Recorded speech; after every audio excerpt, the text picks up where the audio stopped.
During my engagement party, a woman walked in and handed me an envelope. Before I could react, she was gone. I opened it and my heart shattered. My fiancée ran toward me smiling. When she saw what was inside, tears filled her eyes. I did not say a word. I just turned around and walked away. That night her friends texted me asking, "What have you done?" My name is Connor. I am a 31-year-old civil engineer. I design bridges and infrastructure for a mid-sized firm in Pennsylvania. The work pays well and I have been proud of what I have built, both professionally and personally, or at least I thought I was. 3 months ago, I proposed to Lauren. We had been together for 4 years. She was a marketing coordinator at a tech startup, brilliant with people, always knew what to say. Everyone loved her. My parents loved her. My friends loved her, and I loved her more than anything. The proposal was at her favorite lakeside park on a Sunday evening in late September. I rented a small boat, had a photographer hiding in the trees, and when the sun hit that perfect golden angle, I got down on one knee. She cried. I cried. Her mother cried when we told her later that night. It felt perfect, like everything I had worked for was finally coming together. We set the engagement party for early December at a boutique event space downtown.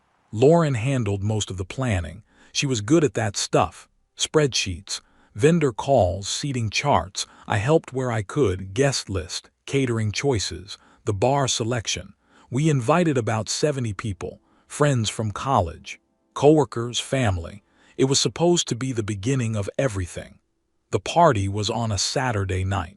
I remember the date because it was December 7th, exactly 3 months after the proposal. The venue had these floor-to-ceiling windows overlooking the city. Soft amber lighting. A live acoustic guitarist in the corner playing covers of songs we both loved. Lauren wore a navy dress that made her look like she belonged in a magazine. I wore a charcoal suit my brother had helped me pick out. We spent the first hour greeting guests, taking photos, laughing at toasts that had not even started yet.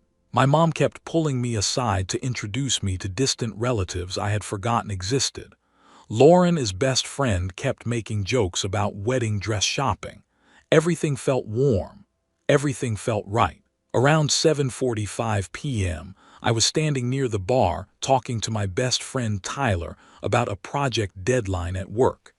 He was telling me about his recent promotion when the front door opened. A woman I had never seen before walked in.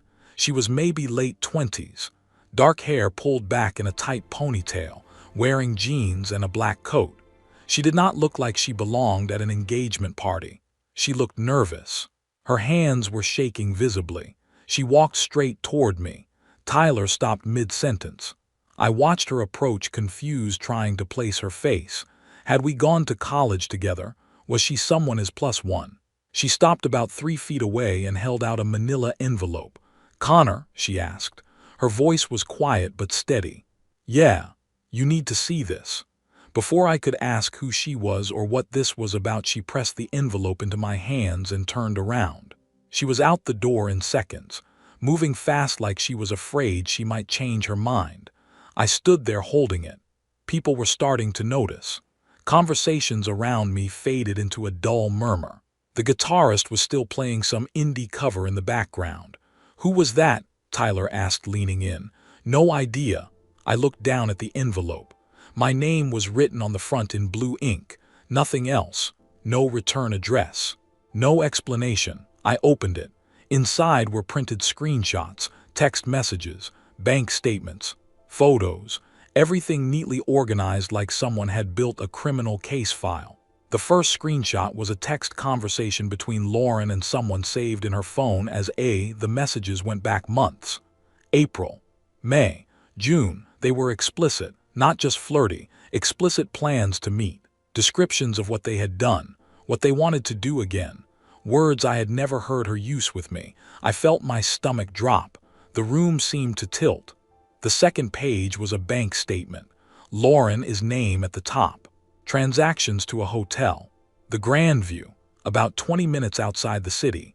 Multiple charges over the last 6 months. Always the same day of the week. Thursdays.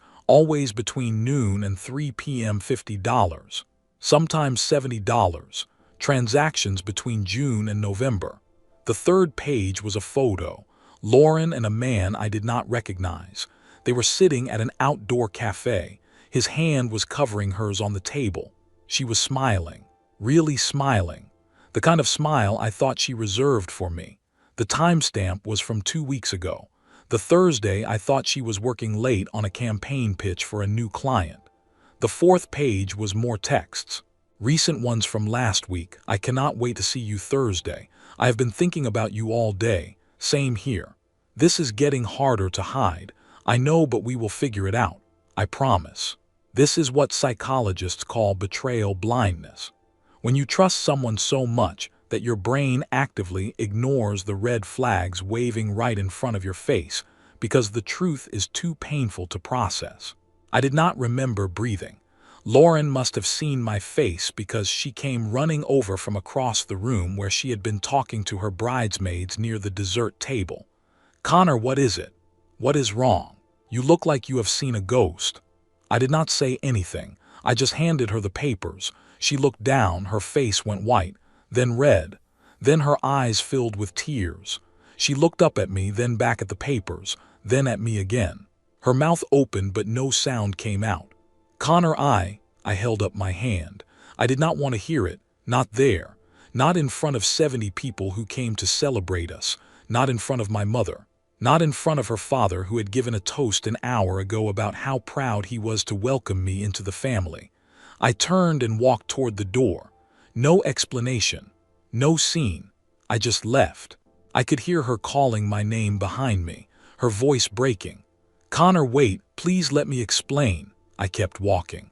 I pushed through the front door and out into the cold December air. My car was parked 2 blocks away. I got in and drove. I did not know where I was going, I just drove. My hands were shaking on the steering wheel. My heart was pounding so hard I thought it might break through my chest. Update 1. The fallout. That night I ended up at Tyler's apartment. He had followed me out of the venue and tried to stop me at the door, but I told him I needed to be alone. He did not push, just nodded and let me go. He texted me an hour later asking where I was, and I finally told him. He did not ask questions, just said door is unlocked. I am at the venue helping clean up. Be there in 20. I sat on his couch and stared at the wall. I did not cry, I did not rage, I just felt empty, hollow, like someone had scooped out everything inside me and left just the shell. Around 11 p.m. my phone started blowing up, text after text. Lauren is friends. Her bridesmaids, people I considered friends too. "What did you do? Lauren is a mess. You need to come back. She said you humiliated her in front of everyone. Whatever you think happened, you are wrong. She made one mistake. Do not throw away 4 years." I did not respond. I turned my phone off and tried to sleep on Tyler's couch. I could not. I just lay there staring at the ceiling, replaying every Thursday for the past 6 months. Every late work meeting. Every campaign deadline. Every time she said she was too tired when she got home and went straight to bed. The next morning I woke up to 43 missed calls. Most were from Lauren, a few from her mother. One from my own mother asking what the hell was going on because Lauren had called her at midnight crying, saying I had abandoned her at our engagement party. I called my mom first, explained everything, read her some of the texts over the phone. She was quiet for a long time. Then she said, "Oh honey, I am so sorry, I am so sorry." I told her I needed time and that I would call her later. Then I turned my phone back off. Tyler came home around 10 a.m. with coffee and bagels. We sat in silence for a while before he finally asked, "Do you know who the guy is?" "No idea." "Do you know who gave you the envelope?" "No." "You going to find out eventually?" I nodded, taking a sip of his coffee. "You need a lawyer?" I had not even thought about that. We were not married yet, but we had been living together for 2 years. Shared lease on a 2-bedroom apartment in the city. Shared bank account for household expenses. Rent, utilities, groceries, joint gym membership. Her name was on my car insurance. "This is going to get messy probably," I said. That afternoon, I went back to our apartment while Lauren was out. I texted her from Tyler's phone telling her I was coming and asking her to leave. She responded immediately. "Please, can we just talk face to face?" I did not respond. When I got there, she was gone, but she had left notes everywhere. Sticky notes on the bathroom mirror, the refrigerator, the coffee maker, all saying the same thing: "I am sorry, please talk to me, I love you." I grabbed clothes, my laptop, some personal things, important documents, my grandfather's watch. I left my key on the kitchen counter with a note: "I need space. Do not contact me." I stayed with Tyler for the next week. Update 2. The whistleblower. 5 days later, I got a call from an unknown number. I almost did not answer, but something told me to pick up. "Connor." It was the woman from the engagement party. "Who is this?" I asked. "My name is Bryn. I was seeing someone. His name is Aaron. He works at the same startup as Lauren." I sat down on Tyler's couch. My head was spinning. "They work together." "Yeah, he is the creative director. They have been seeing each other since June. Maybe longer, I do not know. I only found the messages in November, but the texts go back further. I took screenshots of everything before he could delete them." June. We got engaged in September. She had been cheating on me before I even proposed. Before I spent 3 weeks planning the perfect proposal. Before I asked her father for his blessing. "Why did you not just call me?" I asked. "I did not have your number. I found your name through Lauren's Instagram. I saw the engagement party invitation she posted 3 weeks ago. I thought if I tried to contact you privately, she would intercept it or convince you I was lying. These things. People do not always believe the messenger." I panicked. "I thought if I gave you proof in person in public, you would have to face it. I am really sorry. I know it was probably humiliating." I did not know what to say. "Thank you," I finally managed, "for telling me." "I broke up with him," she said quietly. "That night. After I left your party, I went straight to his apartment. He was getting ready for bed like nothing had happened. I showed him the engagement party photo from Instagram and told him I knew he was there with her. He admitted everything, said it did not mean anything, that he loved me, that she was just convenient. But I could not. I could not stay." "I am sorry," I said. "Me too." We hung up. I sat there for a long time, then I called Lauren. She picked up on the first ring. "Connor, please let me explain." "Aaron," I said, "creative director." "Since June." Silence, long heavy silence. "How long have you known?" she whispered. "Does it matter?" "Connor, I made a mistake. It was stupid. It did not mean anything. I love you. I want to marry you. I want the life we planned." I laughed. It came out bitter and sharp, nothing like how I usually sound. "You were sleeping with him while I was planning our future." I know, I am so sorry. It is over. I ended it 2 days ago, I swear. Please, can we just talk in person? I will answer any question you have. I will do anything." "No, Lauren, we are done." "You do not mean that." "I do. For years, Connor, for years." "You are just going to throw that away." "I did not throw it away," I said. "You did, every Thursday for 6 months. This is the sunk cost fallacy, thinking you have to stay because of the time you have already invested. But staying would only cost me more of my life." She started crying. "It was a mistake. One mistake. Everyone makes mistakes." "It wasn't one mistake. It was dozens, hundreds. Every time you lied about where you were. Every time you texted him. Every time you came home and kissed me like nothing was wrong." "I am sorry," she sobbed. "I am so sorry." "So am I." I hung up. 2 days later, I got a text from her mother. "You are making a mistake. She loves you. Do not throw away 4 years over one bad choice. People can change. She is devastated.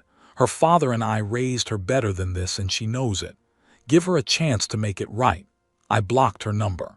Then I blocked Lauren as number 2. Update 3. The clean break. In mid-December, I hired a lawyer. We were not married, but the lease and the shared account complicated things.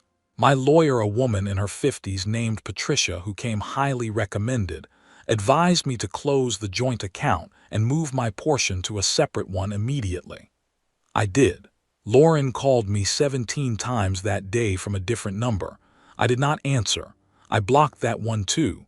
Patricia also advised me to document everything. Keep the envelope. Keep records of all transactions. Screenshot any communication. I did all of it. By Christmas, I had moved into a small one-bedroom apartment closer to work. It was quiet, empty, bare walls. A futon Tyler lent me until I could buy a real bed.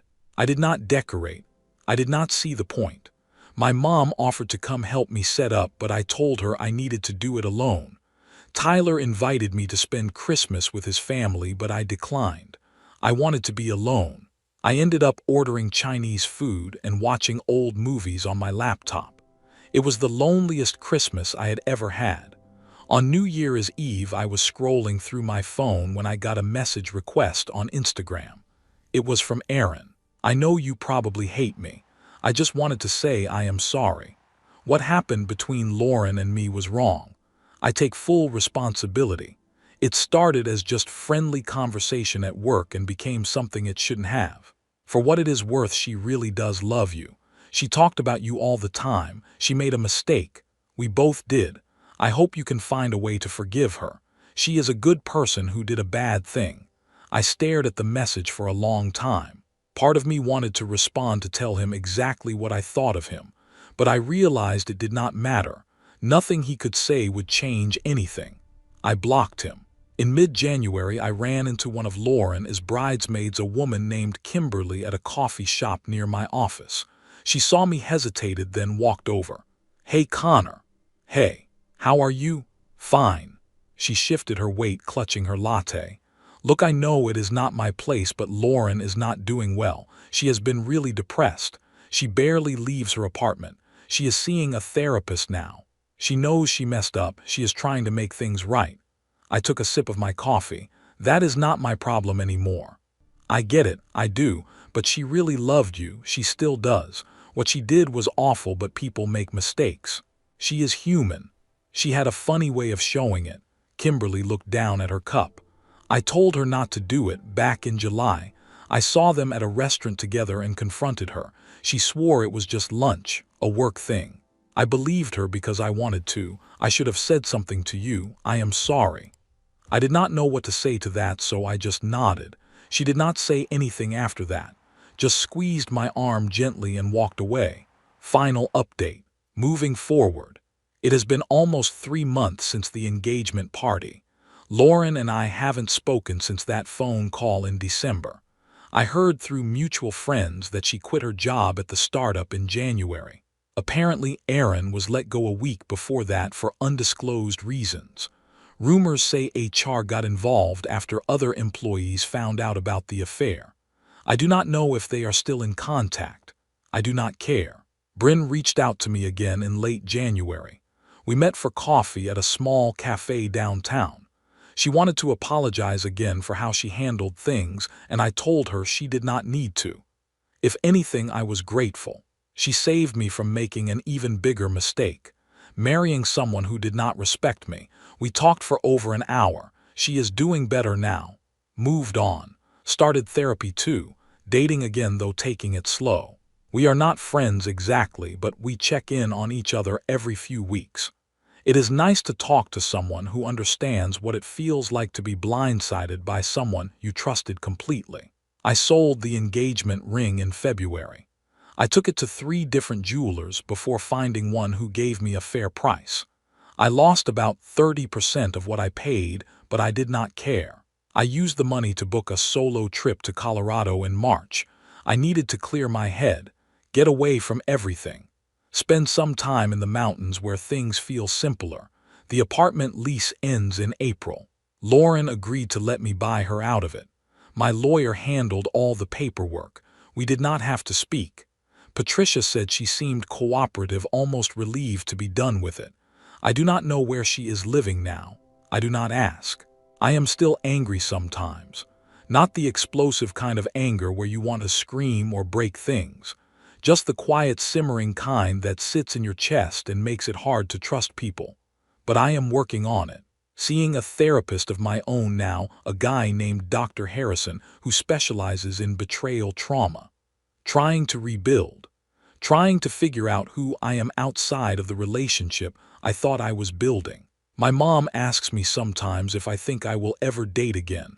I tell her maybe, not now, but maybe someday when I am ready, when I can trust again.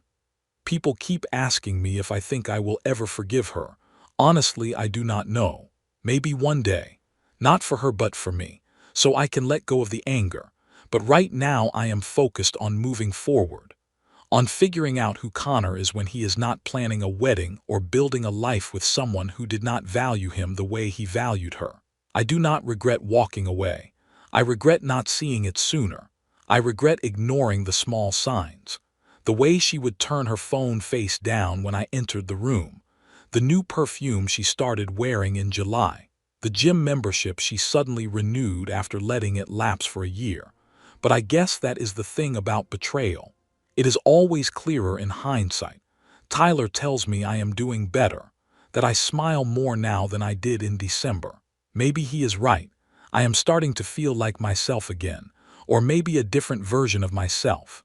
One who is a little more cautious but also a little more sure of what he deserves. I am okay. Not great, but okay. And that is enough for now. If you think I was right to sell the ring and book a solo trip, hit the subscribe button. We talk about finding yourself after heartbreak here on Story Sparks. Edit 1. A few people have asked what happened to the engagement party. We had paid deposits that were non-refundable, about $4,000 total. Lauren's parents ended up covering most of it since I walked out. I offered to split the losses, but they refused, said it wasn't my fault. I did not push it. I appreciated the gesture, though it did not make any of it easier. Edit 2. For those wondering, yes, I kept the envelope. I do not know why. Maybe as a reminder. Maybe just because I am not ready to let go of the proof yet. It is in a drawer in my apartment underneath some old tax documents. I haven't looked at it since that night, but knowing it is there helps somehow. Like proof that I am not crazy, that it really happened. Edit 3. Someone asked if I ever found out why Bryn chose to reveal everything at the party instead of before. She told me later she had been debating it for weeks. But when she saw Lauren post about the engagement party with captions about forever and soulmate, something snapped. She said she couldn't let me walk into a marriage blind. I get it now. I am glad she did it when she did. In a twisted way, she saved my life. Thanks for watching.